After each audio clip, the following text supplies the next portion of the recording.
Hello दोस्तों, स्वागत है आप सभी का जेनित अकेडमी के यूट्यूब चैनल में। डेली करंट अफेयर्स की सीरीज़ में हम आपके लिए लेकर आए हैं 25 फरवरी 2023। 25 फरवरी 2023 के इम्पोर्टेंट करंट अफेयर्स इस वीडियो में डिस्कस किए गए हैं। सभी क्वेश्चन सिलेक्टेड एवं इम्पोर्टेंट हैं, तो वीडियो को एंड तक ज़रूर देखिए। दोस्तों, कल हमने आपसे एक क्वेश्चन पूछा था, तो क्वेश्चन क्या था? भारतीय टेलीफोन उद्योग ITI के नए CMD के रूप में किसे नियुक्त किया गया है? तो ITI के नए CMD कौन बने हैं? तो ITI के नए CMD बने हैं राजेश राय। राजेश राय ITI भारतीय टेलीफोन उद्योग के नए CMD के रूप में नियुक्त किया गया है। आज आपके लिए टेस्ट क्वेश्चन, किस देश ने अंतिम परमाणु संधि स्टार्ट को निलंबित कर दिया है? तो किस देश ने अंतिम परमाणु संधि स्टार्ट को निलंबित कर दिया है? इसका आंसर आप कमेंट बॉक्स में नीचे दे सकते हैं। साथ ही साथ इससे रिलेटेड जितने भी फैक्ट हो सकते हैं, सभी का आंसर आप कमेंट बॉक्स में दीजिए। चलिए शुरू करते हैं 25 फरवरी 2023 के इम्पोर्टेंट करंट अफेयर्स। केंद्रीय उत्पाद शुल्क दिवस कब मनाया गया है? तो केंद्रीय उत्पाद शुल्क दिवस कब मनाया गया है? तो यह 24 फरवरी को केंद्रीय उत्पाद शुल्क दिवस के रूप में मनाया जाता है। हर साल 24 फरवरी को देश के लिए केंद्रीय उत्पाद और सीमा शुल्क बोर्ड की सेवा का सम्मान करने के लिए मनाया जाता है। यह दिन 24 फरवरी 1944 को केंद्रीय उत्पाद शुल्क और मानक अधिनियम कानूनों को बनाने में उपलब्धता को मनाता है। सीमा शुल्क GST, केंद्रीय उत्पाद शुल्क और सेवा कर CST और नारकोटिक्स को भारत के केंद्रीय अप्रत्यक्ष कर और सीमा शुल्क बोर्ड द्वारा स्थापित किया गया था। इसके अध्यक्ष हैं विवेक जौहरी। इसकी स्थापना 1 जनवरी 1964 को हुई थी। नेक्स्ट क्वेश्चन है, 25 फरवरी को बरिसु कन्नड़ दिम दिवावा उत्सव का उद्घाटन किसके द्वारा किया गया है? तो वरिसु कन्नड़ दिम दिवावा का उद्घाटन किसके द्वारा किया गया है? तो इसका उद्घाटन प्रधानमंत्री नरेंद्र मोदी जी द्वारा किया गया है। प्रधानमंत्री नरेंद्र मोदी ने 25 फरवरी 2023 को नई दिल्ली के ताल कटोरा स्टेडियम में वरिसु कन्नड़ दिम दिवावा सांस्कृतिक उत्सव का उद्घाटन किया है। यह उत्सव कर्नाटक की संस्कृति, परंपराओं और इतिहास को प्रदर्शित करने के लिए आयोजित किया जाता है। यह उत्सव सैकड़ों कलाकारों को नृत्य, संगीत, नाट्य, कविता आदि के माध्यम से कर्नाटक की सांस्कृतिक विरासत को प्रदर्शित करने का अवसर प्रदान करेगा। नेक्स्ट क्वेश्चन है, चीन ने किस देश को 700 मिलियन अमेरिकी डॉलर का ऋण देने की घोषणा की है? तो चीन ने किस देश को 700 मिलियन अमेरिकी डॉलर ऋण देने की घोषणा की है? तो पाकिस्तान को 700 मिलियन अमेरिकी ऋण देने की घोषणा चीन द्वारा की गई है। चीन ने फरवरी 2023 में पाकिस्तान को 700 मिलियन अमेरिकी डॉलर ऋण देने को स्वीकृत किया है। चीन विकास बैंक के बोर्ड ने पाकिस्तान के लिए 700 मिलियन अमेरिकी डॉलर की सुविधा को मंजूरी दी है। यह राशि फरवरी 2023 के अंत तक प्राप्त होने की उम्मीद है। पाकिस्तान की नेशनल असेंबली ने अंतर्राष्ट्रीय मुद्रा कोष IMF द्वारा निर्धारित मांगों को पूरा करने के लिए कर राजस्व बढ़ाने के उद्देश्य से एक धन विधेयक को सर्वसम्मति से पारित किया है। नेक्स्ट क्वेश्चन है, गुजरात सरकार ने किस कक्षा तक के गुजराती भाषा को अनिवार्य कर दिया है? तो गुजरात सरकार द्वारा गुजराती भाषा को किस क्लास तक के बच्चों के लिए अनिवार्य कर दिया है? तो 1 से 8 तक के बच्चों के लिए गुजराती भाषा को अनिवार्य रूप से कर दिया है। गुजरात सरकार ने कक्षा 1 से 8 तक के छात्रों के लिए गुजराती भाषा को अनिवार्य बनाने के लिए एक कानून लाने की योजना बना रही है। गुजरात उच्च न्यायालय ने गुजरात सरकार से मातृभाषा को संरक्षित करने के लिए स्थानीय स्कूलों में गुजराती भाषा को अनिवार्य करने के लिए एक कानून बनाने का आग्रह किया है।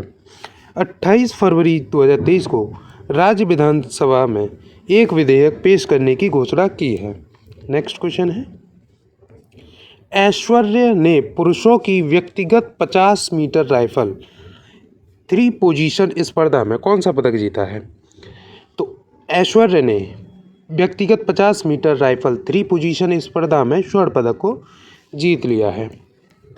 ऐश्वर्य प्रताप सिंह तोमर ने मिस्र के काहिरा में ISSF विश्व कप में पुरुषों की व्यक्तिगत 50 मीटर राइफल 3 पोजीशन व्यक्तिगत स्पर्धा में स्वर्ण पदक को जीता है। उन्होंने ऑस्ट्रेलिया के अलेक्जेंडर समरल को 16-6 से हराया है। उन्होंने 2022 में चांगवोन विश्व कप में भी स्वर्ण पदक को जीता है। भारत 4 स्वर्ण पदकों के साथ पदक तालिका में शीर्ष पर रहा और हंगरी 2 स्वर्ण पदकों के साथ दूसरे स्थान पर रहा है। नेक्स्ट क्वेश्चन, दुनिया के छठे सबसे बड़े इक्विटी बाजार के रूप में भारत से आगे कौन सा देश निकल गया है? तो दुनिया के छठे सबसे बड़े इक्विटी बाजार के रूप में कौन सा देश निकला है? तो ब्रिटेन भारत से आगे निकल गया है। यूनाइटेड किंगडम मई 2022 के बाद पहली बार दुनिया के छठे सबसे बड़े इक्विटी बाजार के रूप में भारत से आगे निकल गया है। ब्लूमबर्ग के अनुसार एक्सचेंज ट्रेडेड फंड ETF और अमेरिकन डिपॉजिटरी रिसीट्स ADR को छोड़कर UK में प्राइमरी लिस्टिंग का संयुक्त बाजार पूंजीकरण फरवरी 2023 में लगभग 3.11 ट्रिलियन डॉलर तक पहुंच गया है। नेक्स्ट क्वेश्चन है, संगीत नाटक अकादमी पुरस्कार 2023। संगीत नाटक अकादमी पुरस्कार किसके द्वारा प्रदान किए गए हैं? तो राष्ट्रपति द्रौपदी मुर्मू द्वारा संगीत नाटक अकादमी पुरस्कार प्रदान किए गए हैं।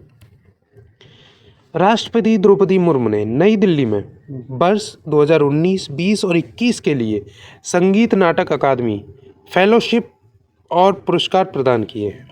प्रदर्शन कला के क्षेत्र में 8 व्यक्तियों को संगीत नाटक अकादमी फेलोशिप दी गई, जबकि संगीत, नृत्य, रंगमंच, पारंपरिक और लोक क्षेत्र के 128 कलाकारों को संगीत नाटक अकादमी पुरस्कारों से सम्मानित किया गया। संगीत नाटक अकादमी का मुख्यालय नई दिल्ली में स्थित है। इसके अध्यक्ष हैं संध्या पुरेचा। नेक्स्ट क्वेश्चन है, विश्व में नंबर 1 स्वतंत्र बिजली उत्पादक कंपनी कौन बनी है?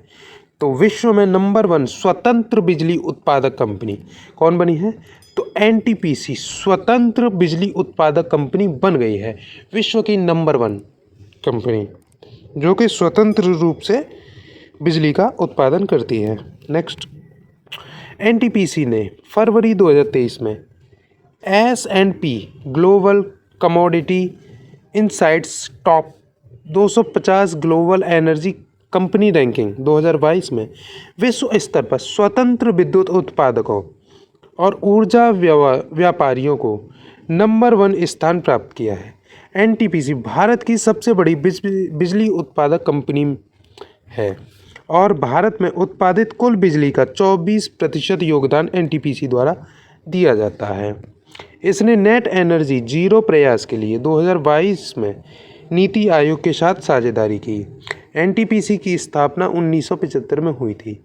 इसका मुख्यालय नई दिल्ली में स्थित है। इसके अध्यक्ष और MD हैं गुरदीप सिंह। नेक्स्ट क्वेश्चन है, I2U2 बिजनेस फोरम का आयोजन कहाँ किया गया है? तो I2U2 फोरम बिजनेस फोरम का उद्घाटन कहाँ किया गया है? तो इसका आयोजन आबू धाबी में किया गया है। I2U2 से मतलब है भारत, इजराइल, अमेरिकी और UAE। I2U2 बिजनेस फोरम को आबू धाबी संयुक्त अरब अमीरात में आयोजित किया गया। इसने 4 देशों के व्यापारिक समुदायों के बीच सहयोग के अवसरों पर चर्चा करने के लिए भारत, इजराइल, अमेरिका और UAE के निजी और सार्वजनिक क्षेत्र के प्रतिनिधियों को एक साथ लाया है। I2U2 ग्रुप के आधिकारिक लॉन्च के बाद होने वाला यह इस तरह का पहला आयोजन था। नेक्स्ट क्वेश्चन है, राजमार्ग निर्माण के लिए फॉस्फर जिप्सम का उपयोग किसके द्वारा किया जाएगा? तो राजमार्ग निर्माण के लिए फॉस्फर और जिप्सम का उपयोग NHAI द्वारा किया जाएगा। भारतीय राष्ट्रीय राजमार्ग प्राधिकरण NHAI ने राष्ट्रीय राजमार्गों के निर्माण में फास्फोरस जिप्सम के अपशिष्ट पदार्थों के उपयोग की घोषणा की है। भारतीय उर्वरक कंपनी ने फास्फोर जिप्सम का उपयोग कर एक सड़क का निर्माण किया, जिसका मूल्यांकन केंद्रीय सड़क सुरक्षा अनुसंधान संस्थान ने किया था। CCRI की रिपोर्ट के अनुसार NHAI ने सड़क निर्माण में फास्फोर जिप्सम के इस्तेमाल को मंजूरी दे दी है। NHAI की स्थापना 1988 को हुई थी। इसका मुख्यालय नई दिल्ली में स्थित है। इसके अध्यक्ष हैं संतोष कुमार यादव। नेक्स्ट क्वेश्चन है, 7वीं वार्षिक रक्षा वार्ता का आयोजन भारत और किस देश के मध्य हुआ है? तो 7वीं वार्षिक रक्षा वार्ता का आयोजन भारत और किस देश के मध्य हुआ है? तो भारत और श्रीलंका के मध्य 7वीं वार्षिक रक्षा वार्ता का आयोजन किया गया है। भारत और श्रीलंका के बीच 7वीं वार्षिक रक्षा वार्ता 23 फरवरी 2023 को नई दिल्ली में आयोजित की गई। बैठक की अध्यक्षता रक्षा सचिव गिरिधर अरमाने और उनके श्रीलंकाई समकक्ष जनरल कमल गुणरत्ने ने की। यह दोनों देशों के बीच उच्चतम संवादात्मक तंत्र है। बैठक के दौरान दोनों देशों के बीच चल रहे रक्षा सहयोग गतिविधियों की समीक्षा की गई। श्रीलंका की राजधानी है कोलंबो और श्री जयवर्धनेपुरा कोट्टे। इसकी मुद्रा है श्रीलंकाई रुपया। इसके प्रधानमंत्री है दिनेश गुणवर्धने। राष्ट्रभाषा है सिंहल और तमिल। नेक्स्ट क्वेश्चन है, अमेरिका ने विश्व बैंक के अध्यक्ष के रूप में किसे नामित किया है? तो अमेरिका ने विश्व बैंक के अध्यक्ष के रूप में अजय बागा को नामित किया है। अमेरिकी राष्ट्रपति जो बाइडेन ने 24 फरवरी 2023 को व्यापार कार्यकारी अजय बागा को विश्व बैंक का उपाध्यक्ष बनाने के लिए नामित किया है। अजय बागा को वर्तमान में निजी इक्विटी फर्म जनरल अटलांटिक में उपाध्यक्ष के रूप में नियुक्त किया गया है। इनके पास मास्टर कार्ड और American Red Cross, Kraft Food, Dow Inc के बोर्डों के विभिन्न भूमिकाओं को संभालने का 30 से अधिक वर्षों का व्यावसायिक अनुभव है। नेक्स्ट क्वेश्चन है, भारत में डिजिटल साक्षरता बढ़ाने के लिए CSC अकादमी और किसके बीच समझौता हुआ है? तो डिजिटल साक्षरता बढ़ाने के लिए CSC और नेलिट के बीच समझौता हुआ है। CSC अकादमी और नेलिट राष्ट्रीय इलेक्ट्रॉनिक और सूचना प्रौद्योगिकी संस्थान ने भारत में डिजिटल साक्षरता और कौशल विकास को बढ़ाने के लिए समझौते ज्ञापन पर हस्ताक्षर किए। समझौते ज्ञापन के तहत CSC अकादमी और नेलिट प्रौद्योगिकी के विभिन्न क्षेत्रों जैसे कि कौशल विकास, वर्चुअल अकादमी और पारस्परिक भागीदारों के लिए सामग्री प्रमाणन में शिक्षण कार्यक्रम विकसित करने के लिए एक साथ काम करेंगे। नेक्स्ट क्वेश्चन है, अखिल भारतीय ताइक्वांडो चैंपियनशिप का उद्घाटन किसके द्वारा किया गया है? तो अखिल भारतीय ताइक्वांडो चैंपियनशिप का उद्घाटन किसके द्वारा किया गया है? तो इसका उद्घाटन केंद्रीय मंत्री अनुराग ठाकुर द्वारा किया गया है। युवा कार्यक्रम और खेल मंत्री अनुराग सिंह ठाकुर ने 24 फरवरी 2023 को नई दिल्ली में अखिल भारतीय ताइक्वांडो चैंपियनशिप का उद्घाटन किया। चैंपियनशिप का आयोजन कोरिया भारत राजनयिक संबंधों के 50 वर्ष पूरे होने के उपलक्ष्य में किया जा रहा है। कोरियाई सांस्कृतिक केंद्र भारत युवा कार्यक्रम और खेल मंत्रालय के तहत भारतीय खेल प्राधिकरण के साथ चैंपियनशिप की सह मेजबानी कर रहा है। नेक्स्ट क्वेश्चन, मिशन कर्मयोगी की निगरानी के लिए केंद्र सरकार ने किसके नेतृत्व में एक पैनल का गठन किया है? तो मिशन कर्मयोगी की निगरानी के लिए केंद्र सरकार ने राजीव गौबा की अध्यक्षता में एक पैनल का गठन किया है। फरवरी 2023 में मिशन कर्मयोगी की निगरानी के लिए केंद्र सरकार द्वारा 7 सचिवों वाला एक शीर्ष पैनल गठित किया गया। इसके अध्यक्ष है कैबिनेट सचिव राजीव गौबा।